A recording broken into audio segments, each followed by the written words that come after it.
The time is 03:15 in the morning on Sunday, June 22, 1941.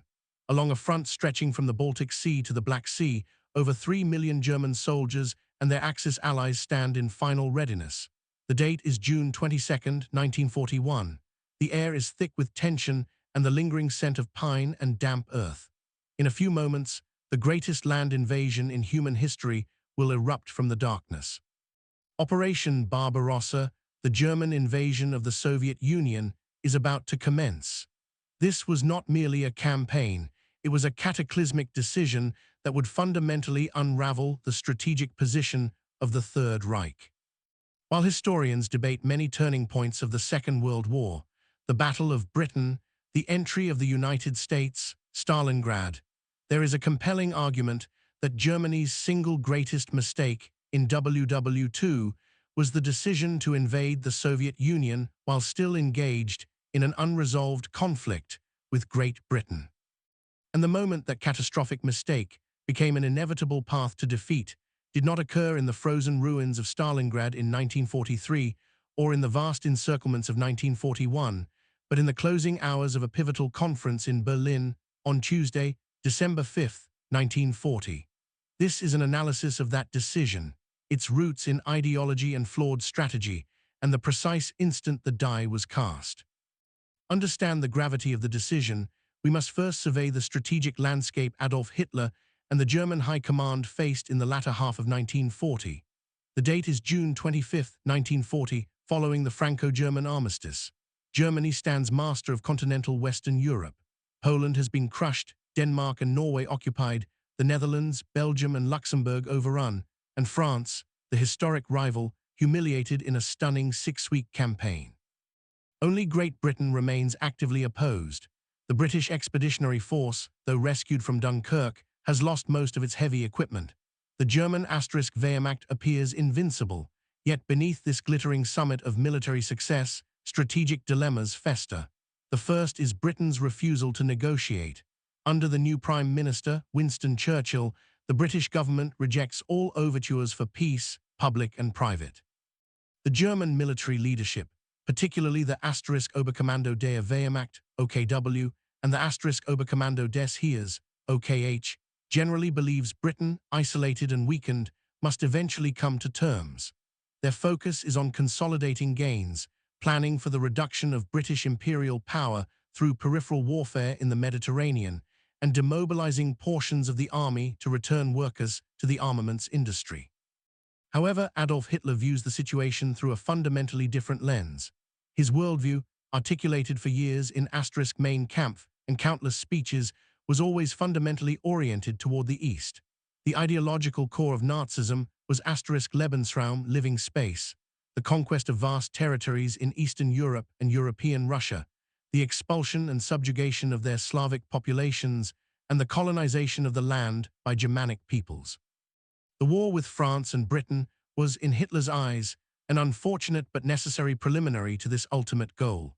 He had never abandoned his intent to smash the Soviet Union, which he viewed as a degenerate Judeo-Bolshevik state holding the resources and land vital for the German millennium.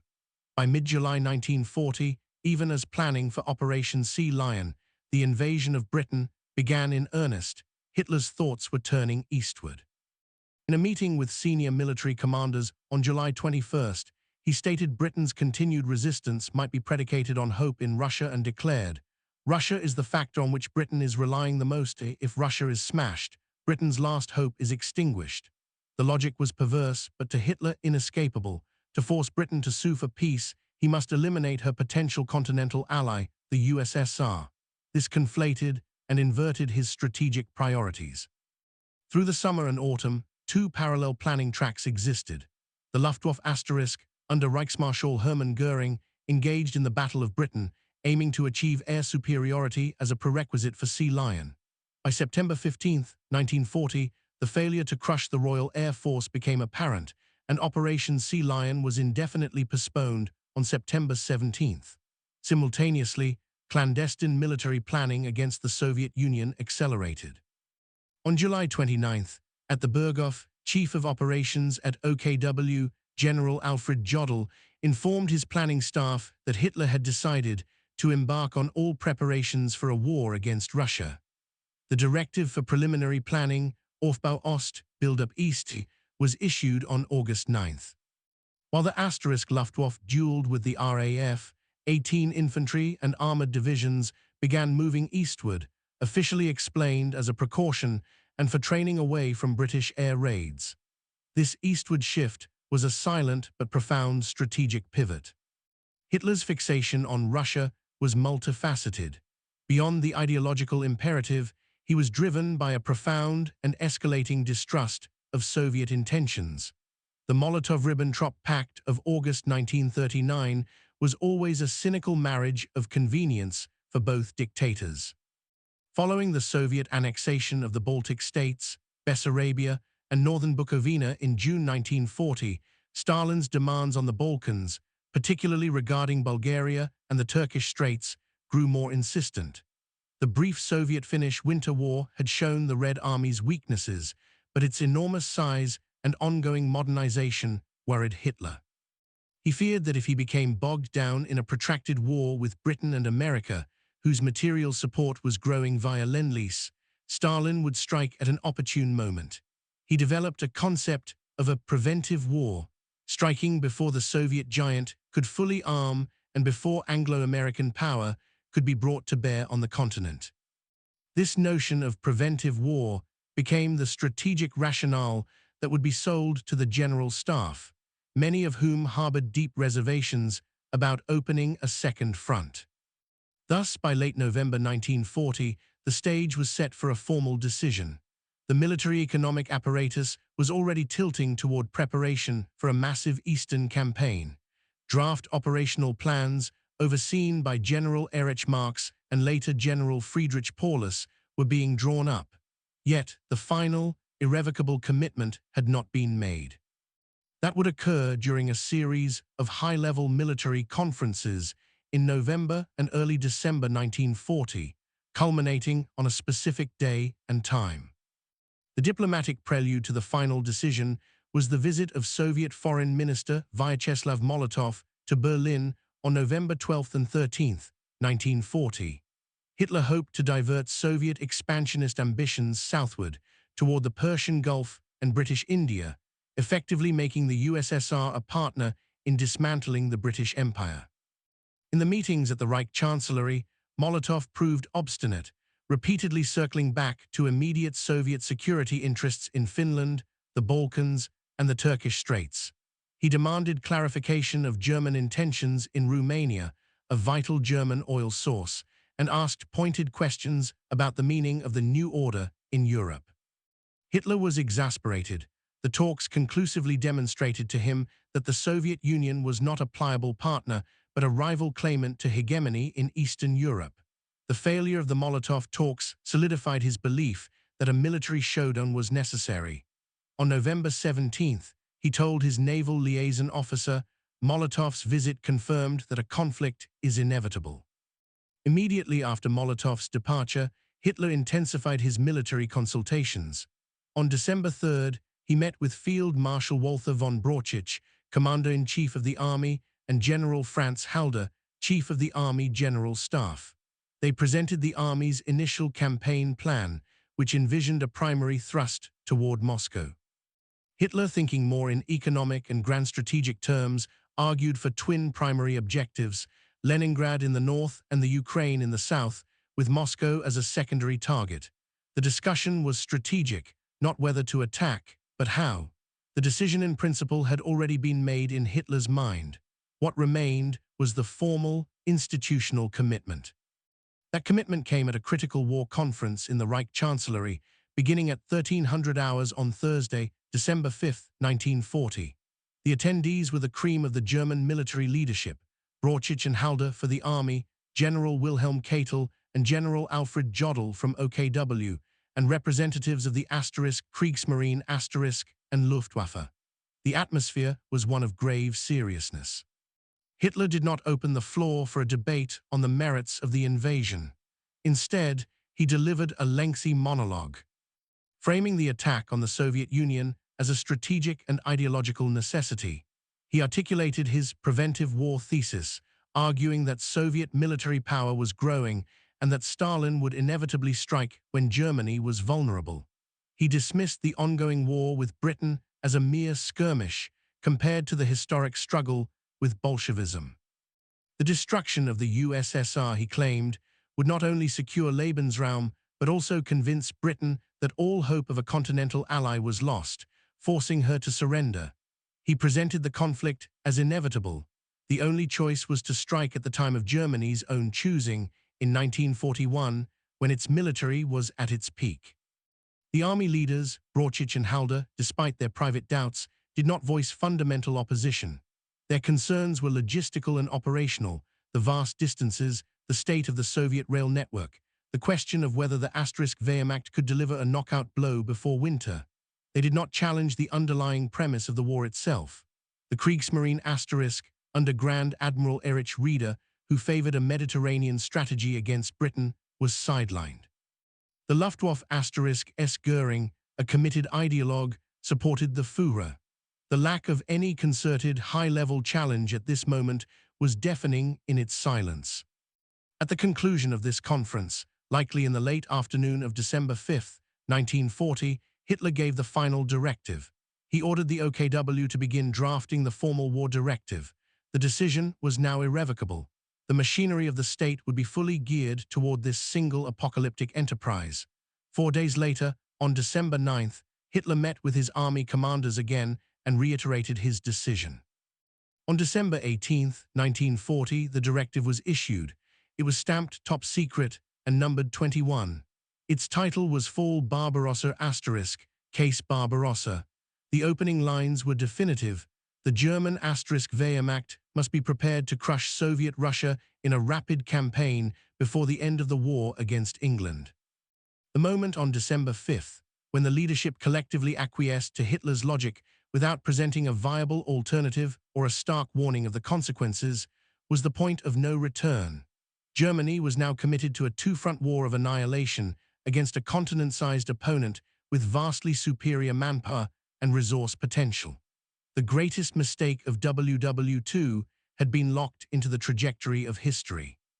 The decision to launch Operation Barbarossa was not a single error, but a cascading series of interconnected miscalculations, each stemming from the flawed assumptions cemented on December 5, 1940. We must dissect these to understand why this was Germany's greatest mistake in WW2. Since the time of Frederick the Great, the cardinal sin of German strategy had been to engage in a two-front war. The elder Helmuth von Moltke and Alfred von Schlieffen had dedicated their careers to devising plans to avoid this very scenario. Hitler and the OKW now willingly embraced it. The assumption that Britain would sue for peace once the USSR was defeated was a catastrophic misreading of British psychology and political will. Under Churchill, Britain's war aim was not merely its own survival, but the total defeat of Nazi Germany. The British leadership, privy to intelligence about German eastward movements through ultra-intercepts and other sources, saw the looming German-Soviet conflict as their salvation, not their doom. It would tie down the bulk of the German army and buy precious time for American industrial mobilization. Far from forcing British capitulation, Barbarossa guaranteed Britain a powerful, if ideologically uncomfortable, ally and ensured the war would continue indefinitely. Germany now faced a grand coalition of the world's largest empire, Britain, the world's greatest industrial power, the soon-to-enter United States, and the world's largest state, the USSR. No amount of tactical brilliance could overcome this strategic imbalance. German military intelligence on the Soviet Union, led by the Fremd Heer Ost, Foreign Armies East, under Colonel Eberhard Kinzel and later Colonel Reinhard Jahlen, was profoundly flawed. Their estimates in December 1940 and into 1941 consistently underestimated Soviet strength. They posited the existence of approximately 200 Soviet divisions, with a qualitative assessment that they were poorly led, equipped, and tactically inferior. The reality in June 1941 was over 300 divisions, with a deep reserve and an officer corps beginning to recover from Stalin's purges. They catastrophically underestimated Soviet tank and aircraft production capacity. This failure was not merely analytical, it was willful. The intelligence apparatus fed the high command and Hitler the figures they wanted to hear, figures that made the campaign seem feasible. The belief in a quick 6 to 10 week campaign before winter was based on the notion that the Wehrmacht could destroy the Red Army's main forces west of the Dnieper and Daugava rivers. It ignored the vast spaces, the resilience of the Soviet state, and its ability to raise and equip new armies deep in the interior. The operational plan for Barbarossa was a masterpiece of military art on paper, but it was a fantasy in terms of logistics. The German supply system in 1941 was not designed for a campaign of such depth and duration. It relied heavily on horse-drawn transport and a railway network that used a different gauge from the Soviet one. Planning assumed that the advancing troops could live off the land and capture Soviet supplies intact, a dangerous assumption that would prove false due to the Soviets' scorched earth tactics. The sheer distances involved, over 1,000 kilometers to Moscow, meant that supply lines grew perilously thin. Tanks and trucks broke down at alarming rates, spare parts were scarce, and fuel was a constant concern. The decision to launch the invasion on June 22nd, a critical 5 weeks later than the optimal late April date originally envisioned due to the Balkan intervention in Greece and Yugoslavia, left dangerously little time to achieve decisive objectives before the autumn Rasputitsa, mud season, and the brutal Russian winter. The logistical planning, reviewed and accepted in the December 5th framework, was fundamentally inadequate for the task. Perhaps the most fatal flaw, embedded in the decision from its inception, was the ideological nature of the war. This was not to be a conventional conflict governed by the laws of war. Hitler's Kommissarbefehl order of June 6, 1941, and the guidelines for the conduct of troops in Russia instructed the army to conduct a war of extermination against Jewish Bolshevik commissars, partisans, and by extension, much of the civilian population. The Einsatzgruppen, mobile killing units, of the SS followed the army, systematically murdering Jews, communists, and other undesirables. This policy of brutal occupation, designed to fulfill the Lebensraum asterisk dream, alienated the populations of Ukraine, Belarus, and the Baltic states, many of whom had initially greeted the Germans as liberators from Stalinist oppression. It guaranteed a fierce and widespread partisan war that tied down hundreds of thousands of security troops and devastated supply lines. It stiffened Soviet resistance, as the populace realized the alternative to Stalin was not liberation, but enslavement and extermination. The ideological drive for Lebensraum blinded the Nazi leadership to any possibility of pragmatic collaboration, turning a difficult military campaign into an unwinnable war of attrition against an entire people. At 03:15 on June 22, 1941, the invasion began. The initial successes were staggering, seemingly validating Hitler's gamble. Soviet forward armies were caught by surprise, enveloped in massive encirclements at Bialystok, Minsk, Smolensk, Uman, and Kiev. By early December 1941, the Wehrmacht had advanced up to 1,200 kilometers, captured millions of prisoners, and stood within sight of the spires of the Kremlin. Yet by December 5, 1941, exactly 1 year after the fateful decision, the German offensive was spent. The Soviet Union had not collapsed. Fresh Siberian divisions, deployed after confirmation Japan would not attack in the east, launched a devastating counterattack before Moscow on December 5-6. The myth of German invincibility was shattered. The failure was not one of execution, but of conception. The assumptions of December 5, 1940, had been proven false. Britain was not suing for peace, the Red Army had not been destroyed, the Soviet state had not crumbled. The war was now a prolonged struggle Germany was not equipped to win. The decision for Barbarossa set in motion an irreversible chain of events. It transformed WW2 from a European war Germany could potentially have consolidated into a global conflict it was destined to lose. It directly led to the formation of the Grand Alliance, the USSR, USA, and UK. It drained German manpower and resources into a bottomless pit in the east, enabling the Anglo-American offensives in the Mediterranean and later Normandy. Every subsequent German defeat, Stalingrad, Kursk, the collapse of Army Group Center in 1944, was a consequence of the strategic overreach initiated on December 5, 1940. The moment that decision was ratified, without serious dissent, Germany's defeat became a matter of time and cost. The greatest mistake was not a tactical blunder on the battlefield, but the conscious, premeditated choice to fight a two-front war of annihilation against a coalition of superior resources, a choice made irrevocable in the confines of the Reich Chancellery on that December afternoon. To fully comprehend the scale of the mistake cemented on December 5, 1940, we must examine the economic dimension, a facet where German assumptions proved catastrophically optimistic. The time is early 1941. Within the German High Command and the economic planning offices of the Wirtschafts- und Rüstungsamt, Military Economy and Armaments Office, a pervasive belief took hold. The Soviet Union was an economic colossus with feet of clay. Intelligence reports, often based on pre-war observations and tinged with racial prejudice, depicted Soviet industry as inefficient, poorly located, and incapable of rapid adaptation.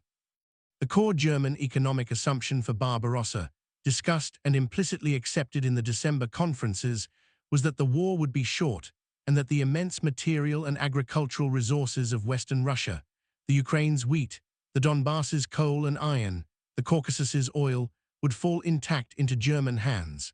This captured bounty would then fuel the German war machine for the prolonged struggle against the Anglo-American powers.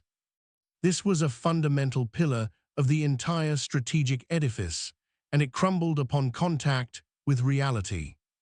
The Soviet economy, contrary to German belief, was not only vast, but also remarkably resilient and geographically dispersed. The Soviet industrialization drives of the 1930s under the five-year plans had, in fact, created duplicate industrial centers east of the Ural Mountains, the so-called Second Baku oil fields, and the vast manufacturing complexes around Sverdlovsk, Chelyabinsk, and Omsk. Furthermore, the Soviet state possessed a terrifying capacity for mass mobilization and economic prioritization that the more complex, market-influenced German economy could not match. Even as German panzer spearheads raced eastward in the summer of 1941, an unprecedented feat of industrial evacuation was underway. Between July and November 1941, Soviet authorities dismantled, loaded onto rail cars, and transporting eastward over 1,500 major factories, including entire tank and aircraft plants, along with millions of skilled workers. These facilities were reassembled in often rudimentary conditions and began producing weapons at a staggering pace. The famous T-34 tank, whose quality shocked German tank commanders, began rolling off relocated production lines in the Urals in ever-increasing numbers. The German failure to account for this was not an intelligence oversight, but a failure of imagination rooted in ideological contempt. The Nazi worldview could not conceive of subhuman Slavs operating a sophisticated, mobile industrial base. The assumption of a short war also led to disastrous production decisions in Germany itself. In the aftermath of the victory over France, there was a significant demobilization and a shift back to consumer goods production, under the belief that the war was effectively won. Even after the decision for Barbarossa, armaments production did not reach a true, total war footing until Albert Speer's appointment in early 1942, and even then, it was hampered by bureaucratic infighting. The Wehrmacht launched its invasion with equipment stocks deemed sufficient for a campaign of weeks, not years. Tanks, trucks, and aircraft were not produced with the durability needed for the vast distances and poor roads of Russia. They were designed for the shorter, more intense campaigns of Western Europe. The attrition rate of mechanical breakdowns alone would cripple mobility. The logistical planning, based on the short war premise, was therefore a house of cards. The German railway system struggled to convert the Soviet broad-gauge tracks, creating massive bottlenecks at transfer points. Supply columns, dependent on hundreds of thousands of horses and vulnerable trucks, became hopelessly bogged down during the autumn Rasputitsa, the seasonal rains that turned the primitive Russian road network into quagmires. Divisions at the front often operated at the end of supply lines hundreds of kilometers long, susceptible to interdiction by bypassed Soviet units and growing partisan forces. The German army advanced into a resource vacuum, not a land of plenty. Soviet scorched earth policies, while not always perfectly coordinated, destroyed crops, fouled wells, and demolished infrastructure. The promised Ukrainian breadbasket yielded far less than expected. By the winter of 1941, German soldiers were starving, freezing, and running out of ammunition in front of Moscow, while the Soviet industrial base, safely relocated and expanding behind the Urals, was outproducing Germany in key categories like tanks, artillery, and aircraft. The economic gamble of December 5th had failed utterly. Germany was now engaged in an industrial war of attrition against an opponent with greater natural resources, a larger population base, and an industrial capacity that was not only intact but growing, while its own strained economy was now fighting on multiple fronts. The decision for Barbarossa also constituted a catastrophic diplomatic failure, irrevocably isolating Nazi Germany and architecting its own opposing coalition. Prior to December 1941, the international alignment of powers was still fluid. The United States, though materially supporting Britain via Lend-Lease, was not yet a belligerent. Japan was engaged in its own war in China and eyeing Southeast Asia, with its relationship to the German-Italian axis defined by the vague tripartite pact of September 1940. The Soviet Union, though nominally linked to Germany by the 1939 Non-Aggression Pact, was a paranoid, isolated totalitarian state, primarily concerned with its own security. Hitler's decision to attack the USSR did more than just open a new front. It redefined the entire geopolitical landscape of WW2 in a way that was maximally disadvantageous to Germany. First and foremost, it guaranteed the survival and ultimate triumph of Winston Churchill's Britain. Churchill, a lifelong anti-communist, did not hesitate. Upon hearing confirmed news of the invasion on June 22, 1941, he immediately went on the radio and declared, "Any man or state who fights on against Nazism will have our aid. It follows, therefore, that we shall give whatever help we can to Russia and to the Russian people." This was not born of affection for Stalin, but of cold, strategic necessity. Britain now had the continental ally it desperately needed. The German army, the instrument of Britain's potential invasion, was now committed to a life-and-death struggle in the East. British survival was assured. More than that, Britain could now serve as the unsinkable aircraft carrier and launch pad for future Anglo-American operations, knowing the bulk of German land power was otherwise engaged. The German hope that knocking out Russia would bring Britain to the table was a profound misjudgment of Churchill's character and British resolve. Second, it created the foundation for the most powerful military alliance in history, the Grand Alliance. The Soviet Union's inclusion transformed the conflict. Despite deep mutual suspicion, the practical cooperation between the UK, the USA, after December 1941, and the USSR was overwhelming. The Arctic convoys, the Persian Corridor, and the Alaska-Siberia air route became vital lifelines, delivering millions of tons of American trucks, boots, high-octane aviation fuel, canned food, and raw materials like aluminum to the Soviet war effort. While Soviet propaganda later minimized this aid, its military significance was enormous. It provided the Red Army with the logistical mobility via hundreds of thousands of American trucks and the strategic material to sustain its offensives. The alliance also locked Germany into a war of attrition it could not win. From 1942 onwards, Germany was forced to fight a massive two-front ground war, a war of annihilation in the east against the Red Army, and a war against the Anglo-American alliance in the air over Europe, at sea in the Atlantic, and eventually on the ground in the Mediterranean and Western Europe. No nation in history has successfully withstood such a concentration of opposing economic and military power. Third, the attack demolished any possibility of a separate peace or a divided coalition. Hitler's ideological war against Bolshevism made the conflict with the USSR existential for both dictators. Compromise was impossible. Simultaneously, it cemented Roosevelt's and later the American public's view of the war as a necessary crusade against totalitarian aggression. When Japan attacked Pearl Harbor on December 7, 1941, Hitler's inexplicable decision to declare war on the United States on December 11th, a move he was not obligated to make under the Tripartite Pact, completed Germany's diplomatic encirclement. Now, the full industrial might of the United States was formally aligned with Britain and the Soviet Union. The decision for Barbarossa, by creating a mortal threat to Stalin, had directly facilitated the conditions for this global alignment against Germany. Hitler, in seeking to avoid a perceived future two-front war, had actively and decisively created the very coalition capable of wagging it successfully against him.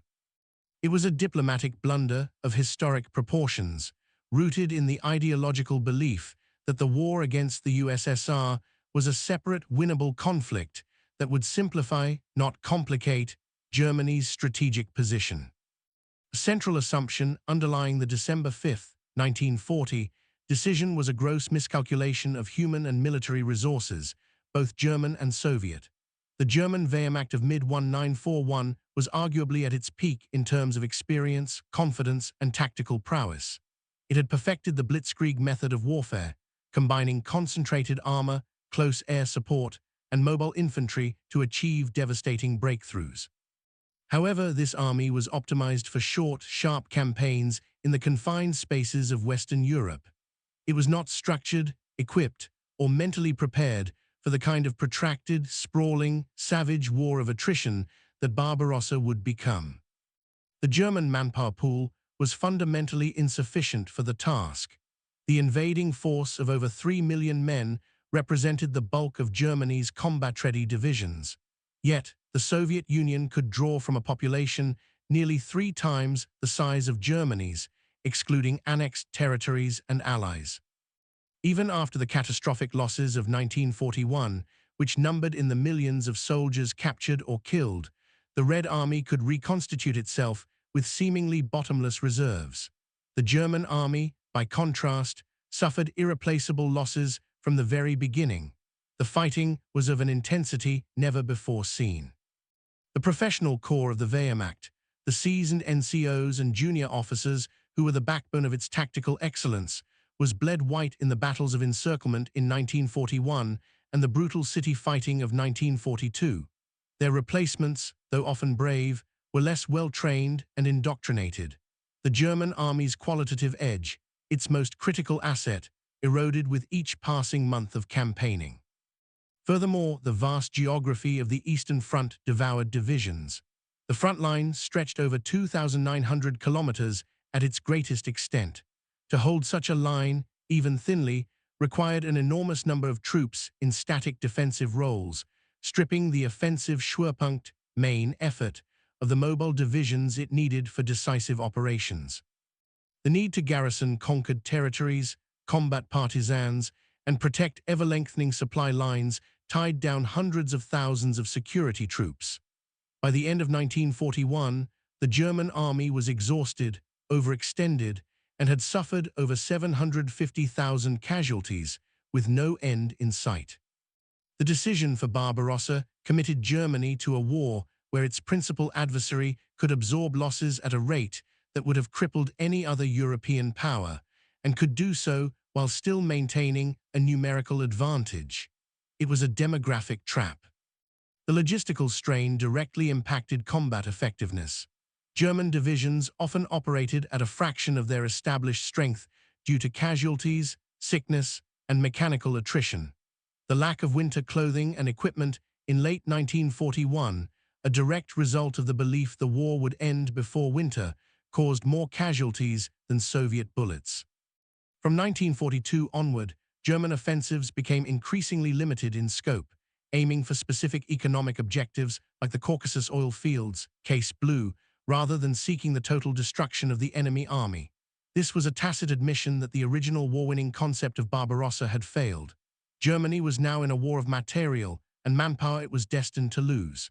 The Red Army, learning from its early disasters, grew larger, better led, and better equipped. The correlation of forces shifted inexorably against Germany.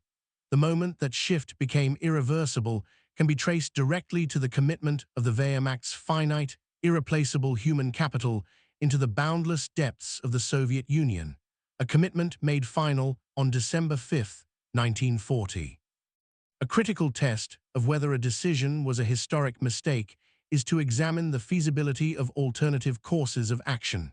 Could Germany have pursued a different strategy after the fall of France? The December 5 decision foreclosed other paths, but they existed in the strategic landscape of 1940-41. Examining them highlights the magnitude of the era.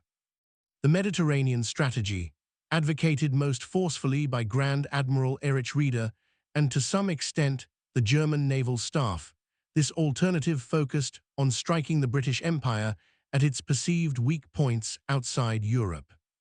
The concept involved a concerted Axis effort to seize Gibraltar, with Spanish cooperation, which was uncertain, secure North Africa by reinforcing Rommel's Afrika Korps with the necessary troops and supplies to conquer Egypt and the Suez Canal, and potentially push through the Middle East to link up with anti-British forces or threaten Soviet southern flank indirectly. This strategy aimed to knock Britain out of the war by destroying its imperial lifelines and access to Middle Eastern oil, while also positioning Germany for a longer-term confrontation. It would have kept the United States and the Soviet Union on the sidelines longer. While fraught with its own logistical challenges, it avoided the immediate, direct clash with the USSR and did not create a two-front war. Hitler dabbled in this theater but never committed to it fully, as his gaze was fixed on the East. The Sea Lion focus and air naval blockade. Although Operation Sea Lion was implausible without air superiority, a sustained strategic focus on defeating Britain was an alternative. This would have required a long-term commitment to a combined air and naval campaign to strangle British imports, coupled with a massive U-boat construction program started earlier. It would have been a war of patience and economic pressure, demanding that Germany withstand British bombing and maintain a defensive posture in the West while trying to force a negotiated peace. This path was unattractive to Hitler because it was indirect, protracted, and left the Soviet problem unresolved and potentially growing stronger. The Festung Europa, Fortress Europe consolidation. Another alternative was to consolidate the enormous gains of 1939-40. Germany controlled the resources of Western Europe. A defensive posture along the coasts, a political effort to integrate occupied territories into a cohesive economic bloc, and a focus on research and development, like jet aircraft, advanced submarines, and rocketry, could have made an invasion from the West exceedingly costly. This would have been a strategic pause, aiming to make any attempt to defeat Germany so prohibitively expensive that the Allies might settle for a negotiated peace that recognized German hegemony on the continent. Again, this required accepting the continued existence of the Soviet Union as a neighbor, something ideologically anathema to Hitler. The critical point is that all these alternatives, however difficult, shared one common feature. They avoided a simultaneous two-front war against the world's greatest industrial power, America, the world's largest empire, Britain, and the world's largest state, the USSR. The Barbarossa decision made that nightmare coalition not only possible, but inevitable. By choosing the path of ideological fulfillment over strategic rationality in December 1940, Hitler actively chose the one course that guaranteed the formation of an alliance with the combined resources to destroy the Third Reich. Even if we assume the war against the USSR was inevitable in Hitler's mind, the timing was catastrophic. Attacking before Britain was subdued, before the German economy was on a full total war footing, and with a gross underestimation of the enemy, turned a high-risk gamble into a suicidal enterprise.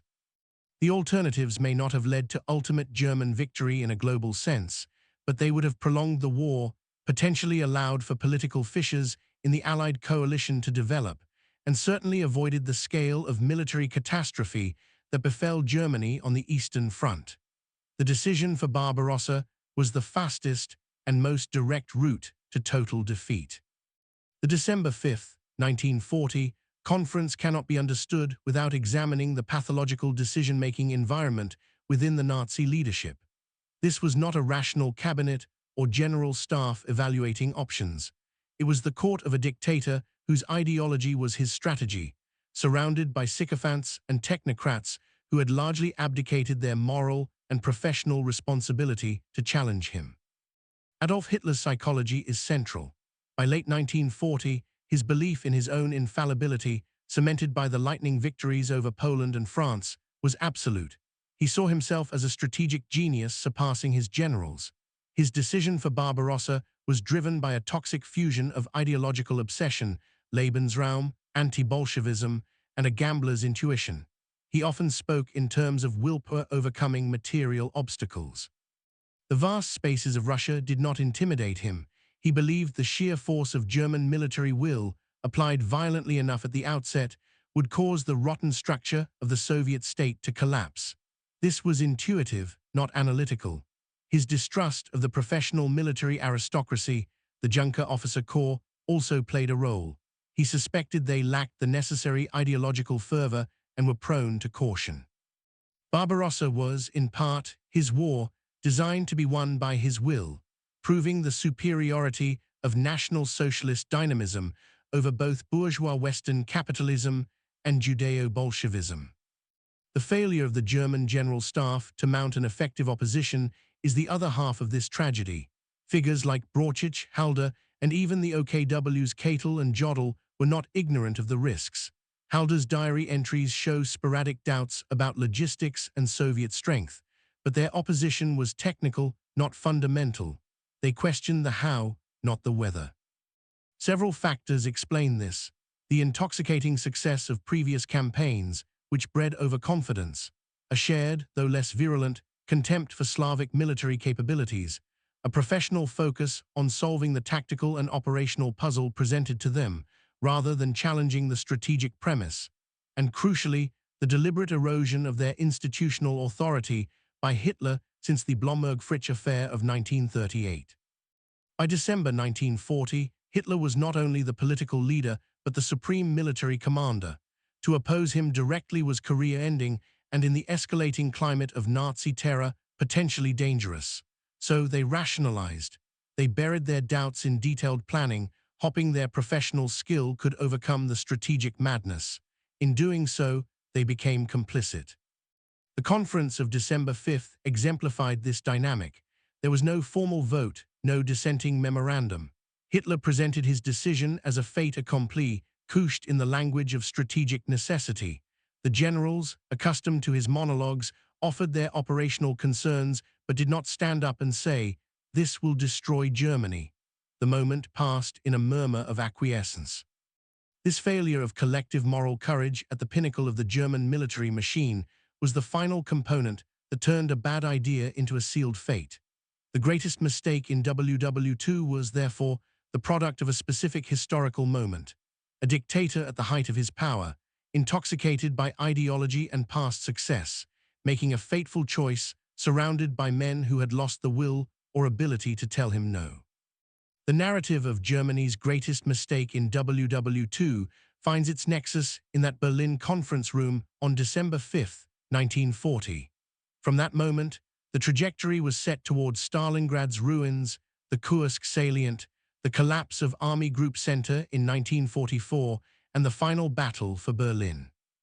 Every subsequent crisis was a symptom of the original disease, a war Germany could not win, against an alliance it could not divide, fueled by an ideology that precluded pragmatic peace. The mistake was total, strategic, economic, diplomatic, and human. It condemned not only the German nation to catastrophic defeat, but also tens of millions across Europe to death and suffering on an unprecedented scale.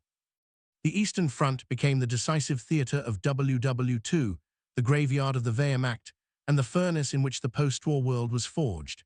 And it all became inevitable not on the snowy plains before Moscow, but on a quiet winter afternoon in Berlin, when a decision was taken that defied centuries of strategic wisdom and the fundamental realities of geography, industry, and human endurance. Thank you for watching.